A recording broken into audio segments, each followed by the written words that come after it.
Hello, and welcome back to Whispers from the Dark. When a police officer is killed, it's not an agency that loses an officer. It's an entire nation. This is in remembrance of police officers who have died in the line of duty. I'm kind of at a weird position. I've personally known 2 that have died in the line of duty, and I'm also related to 2 that have lost their lives while on patrol. First, we'll talk about the ones that I knew. The first one was my CPR partner in EMT school back in 1980. I was in EMT school at Amarillo College and worked at the trauma center there, and Barry Joe McGuire was an Amarillo police officer. His wife worked the evening shift at the trauma center, and Barry was my partner in EMT school for CPR, for the CPR portion. He was a gentle soul, nice guy, quiet. You could tell his heart was in the right place. He got into police work because he wanted to make the world a better place. Truly nice guy. And while on a traffic stop, Christmas Day, 1980, he was jumped by the Gutierrez brothers and shot and killed with his own weapon. Unfortunately, that seems to be a trend where the officers end up getting killed with their own weapons. I'll never forget, I didn't know him that well, only through class. But I worked with people who knew him very well, and watching the aftermath of his murder on my coworkers, not just his wife, of course, but all of the other doctors and nurses there in the trauma center, made me kind of open my eyes on the aftermath of something like that and the effects it has upon people who knew him, worked with him, or loved him. I was young. I was 18. And it was a hell of a way to wake up and grow up. But he was a nice guy. And not a Christmas goes by that I don't think about him and how awful it was. I remember I was at my parents' for Christmas. I came home for the holidays, and I was sitting in the floor. We were watching the news, and they came on the news and said, Amarillo police officer killed in the line of duty. And they said, more at 10, so I had to wait until 10 o'clock. I stayed up, made sure I was watching, and then when they said his name, I felt like someone hit me in the gut. I just kept looking at my parents going, he's in my class. He was my partner in CPR class. And I couldn't get my head around it. I was just a kid. I guess maybe he was the first cop I knew that was killed in the line of duty. Well, fast forward, I guess, 8 years. I was military police with the Texas State Guard. And I remember we had drill one weekend, and on Sunday, we usually would break off and go somewhere to eat. And I remember the sergeant, we went to the Pizza Hut or Pizza Inn, one of the two, and the sergeant asked me, would you join me over here in the booth? I'd like to talk to you about something. He explained to me that he had been told he was going to get a promotion, and that he was told to consider who to train for his replacement. And he said he would like for me to do it if I would be interested. And I remember being mind blown. First of all, I didn't want to lose him as our sergeant. He was great. And we all respected him and looked up to him. Second of all, I really didn't know if I wanted to be in that position. Didn't know if I was ready, and didn't really know if I wanted to do it. I mean, I didn't know how much longer I would be living in that area. So I told him I'd think about it, but I appreciated it. I want to say maybe a week and a half later, we see on the news that a Mundy, Texas police officer was killed in the line of duty. If you know anything about Mundy, Texas, it's a very, very small city. There can't be more than 2 or 3 cops there, I wouldn't think. I mean, it's that small. And then when they said his name, we knew. And about that time, we get a call from the CO for emergency meeting at the armory. And he gets us all together. And he says, I know, you've heard. And I know what you want to do. And you can't go do it because we have to let the justice system play out. And we have to trust that it'll work. Well, if you've never been to a cop's funeral, I can't even begin to explain how moving it is. How it will reach in and grab your heart and stir your soul.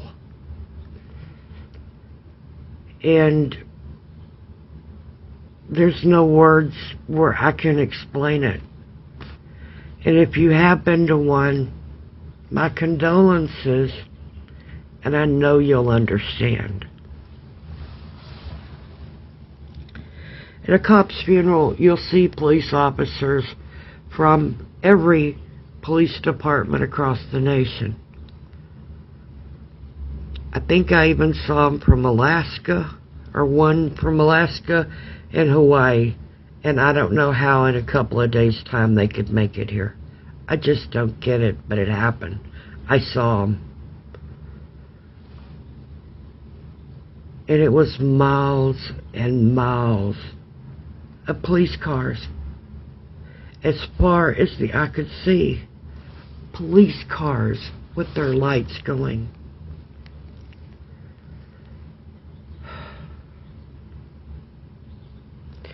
And of course, Sergeant's wife, young, in her 20s, and a brand new baby.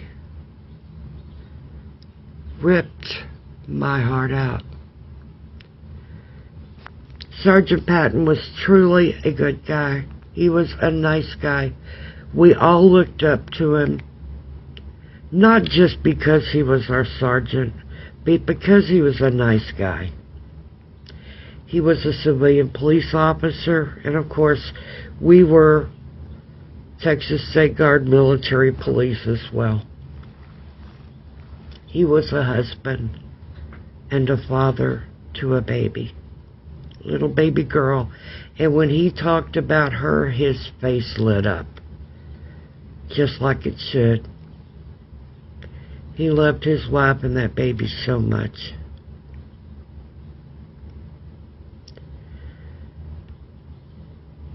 with it being May, I always think of, on Memorial Day, I don't just think of anyone in military uniform dying in the line of duty. I think about our police officers,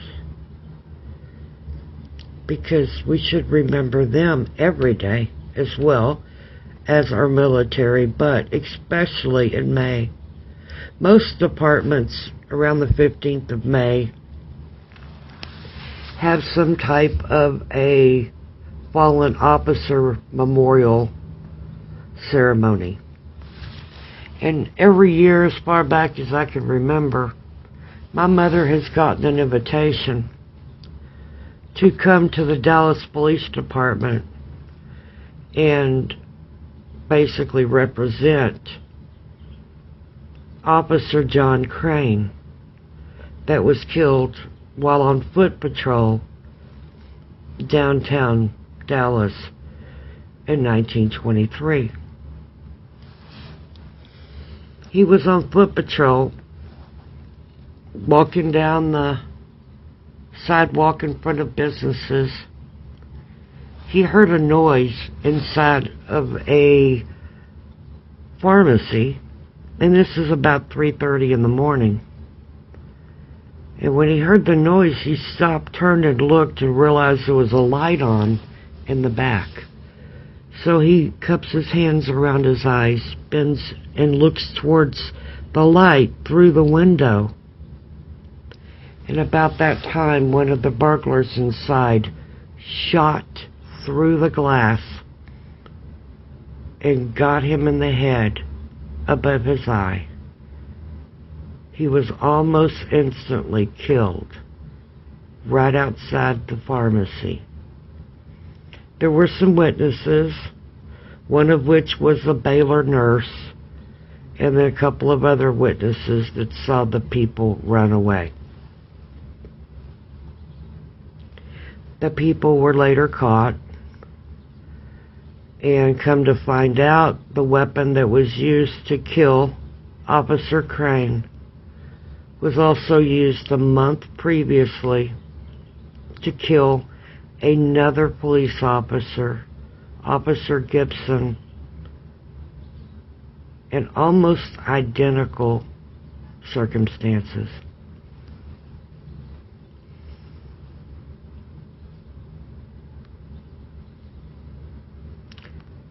Officer Crane was my grandmother's cousin. She said he was a nice guy, he was funny, and so when she couldn't go and represent him in her later years, she asked my mother to do it. And then, before my mom passed, she asked me, would I continue and carry the torch and not let his memory be forgotten. So, Officer Crane, you are not forgotten. And now people from all over the world are going to hear your story and are going to see your face. And I'm adding a picture right here of an actual scanned image of a family photo with all of your brothers and family in it. Officer Crane is at the top row, far left. And these are the Crane family. And I have custody of that picture and several others with him in it. But Officer Crane, like I said, is related to me on my mom's side. Up until almost a year ago, I thought he was the only police officer that I was related to that had been killed in the line of duty. But I found out different. I found out that I'm also related to another officer, but on my dad's side. Just found this out about a year ago. Totally blew my mind. If you follow this channel, a couple of videos ago, I did a video that said I was haunted by a face. Who was she? And I talked about my great-great-grandmother and how I accidentally discovered who she was, and that she was buried just a couple of miles down the street. Well, while researching her last year, after I discovered who she was and researching her, I also discovered that her father, Officer William Henry Riddell, was killed in the line of duty in the 1890s. And guess what? He worked for Dallas Police Department. The same department that my mother's mother's cousin worked at, that was killed in the line of duty. Same department, just 30 years apart. So I've got my mom's cousin, Officer Crane, and then my great-great-great-grandfather, Officer Riddell, that was also killed on duty in the 1890s. He and a partner went to go pick up a guy on a warrant. The guy that had the warrant was a local merchant, and they went to his business to pick him up. And as they walked up through the door, he opened fire, killed Officer Riddell, and Officer Riddell and his partner was able to exchange gunfire with him, but wasn't able to hit him, and he barricaded himself in his apartment, which was up above his store. And some of the local people that were influential in the city and with him came to talk him into giving himself up. So he did. And as they put him in the wagon, because they didn't have cars then, they actually used horses and wagons to transport prisoners. As they put him in the back of the wagon to take him to jail, a lot of city people had gathered, and they were going to lynch him. They were going to get him out of the wagon and lynch him. And newspaper articles show that they actually got a rope around him, pulled him out, and then the officers had to get custody of him again, and there was quite a fight to get him in one piece to the jail. And they couldn't take him to their actual jail, they had to take him somewhere else because of the mob activity. That story is quite interesting. I have original newspaper articles, and I believe the date that he lost his life was June 17th. So if I'm able, I will do a video just about him and his case, along with an interview. That's right. I'm going to interview him. So keep your eyes peeled. Subscribe if you hadn't already. Hit the like button. And come back in June and see if I can pull it off. Because I'm going to try. These are the two officers I'm related to. Officer Crane and Officer Riddell. Direct DNA blood relatives. The strange part is both of them worked the same department, same city, just 30 years apart. Life is that way. Truth and history is stranger than fiction. But remember, on Memorial Day, a lot of people have lost their lives giving us what we've got today. It's up to us to remember them, thank them, hold their family and loved ones in our hearts and prayers, and make them proud. Be safe.